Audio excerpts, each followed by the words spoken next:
Joining me now is one of the most dynamic daredevils who's ever stepped into the squared circle, and most importantly, he's currently the reigning and defending Impact World Heavyweight Champion. I'm talking about the one and only, the amazing Mr. Rich Swann. Thank you for joining me today. Hey, man, thank you for having me. Well, I mentioned right off the bat, the news is you're the man, you're the guy in Impact Wrestling. Congratulations on your win. You've held the title since late last year. How does it feel to be able to walk through the doors of that company and know, hey, I'm the man here?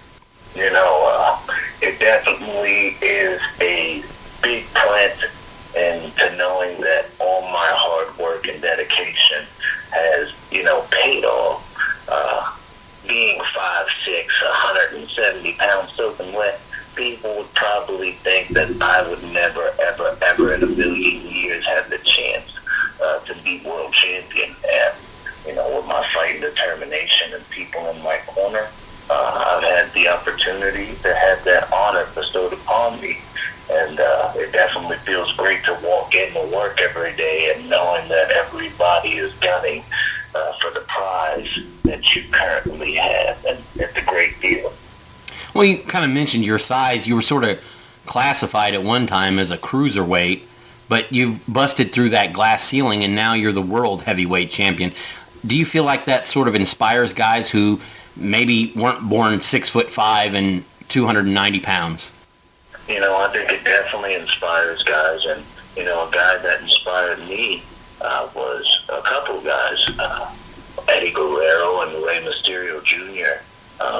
They've done it. They've battled the Goliaths, if you will, and, to be carrying on that story, the David versus Goliath story, after being, as certain people would say, pigeonholed in a certain category, is definitely a great feeling. And, what I'd say about that, what the WWE did with 205 and, the cruiserweights and keeping the wrestlers, kind of in the same category as being a cruiserweight. They were trying to the lack of a better term, make the cruiserweight division special from other rosters on the product.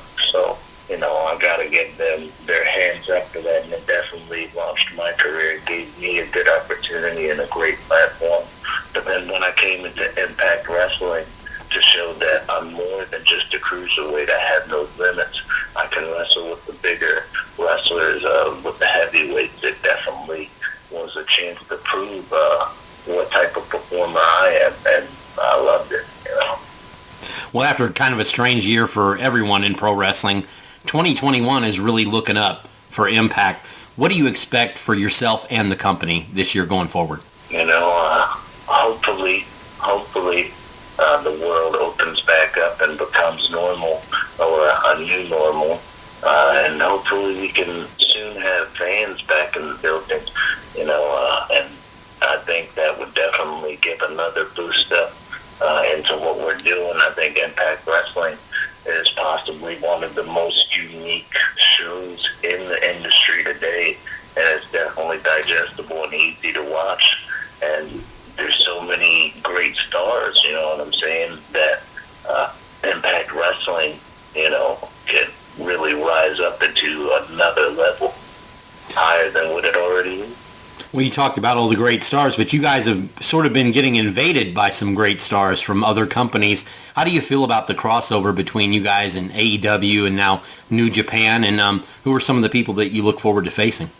I definitely think that the forbidden door, if you will, is wide open. The door is busted off the hinges. And I don't think it's an invasion. I think it's definitely a little bit of talent trading. And I think it does nothing but great for the industry. With Hard to Kill that just happened in January, you had two world champions from two different companies, from two different television stations in the same ring. I'm talking about myself and Kenny Omega. That was huge. You don't ever see that.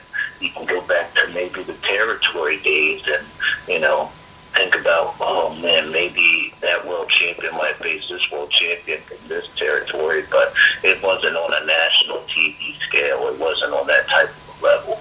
And, I think we're doing an amazing job. And as for the people that I'd love to face, obviously Kenny Omega. But other than Kenny, from the AEW side, I'd love to step into the ring with a Darby Allin, somebody who, there was caution to the wind, that you could look at him and, you could see his career booming into, huge heights. And he just has that special something, that it factor that attracts people, that draws people to him, and they follow him. And I'd love to experience the match with Darby. And from the New Japan side, I see Leo Rush has gone out and made a name for himself, a bigger name for himself, if you will, and been in the New Japan USA and been killing. And I think Leo Rush is possibly one of the most talented wrestlers, size, whatever, bar none. Like, he's just, amazing. Well, you mentioned Kenny Omega, and that's kind of the elephant in the room for me, because I think the two of you would tear the roof off the place if you met up in the ring. Is there any chance we may see a champion versus champion, title for title match between you and the AEW World Champion?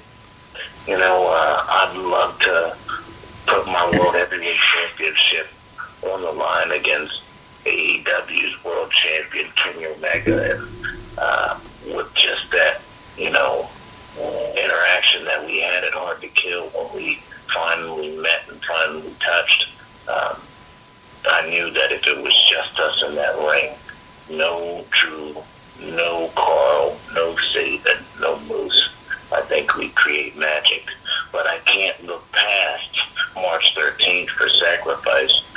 For all we know, Moose could pummel me and become Impact World Champion and be the better man, like he's been saying for the past year. Speaking of Moose, he's now recognized as the TNA World Champion, but he kind of coronated himself as a guy who went in the ring and earned his title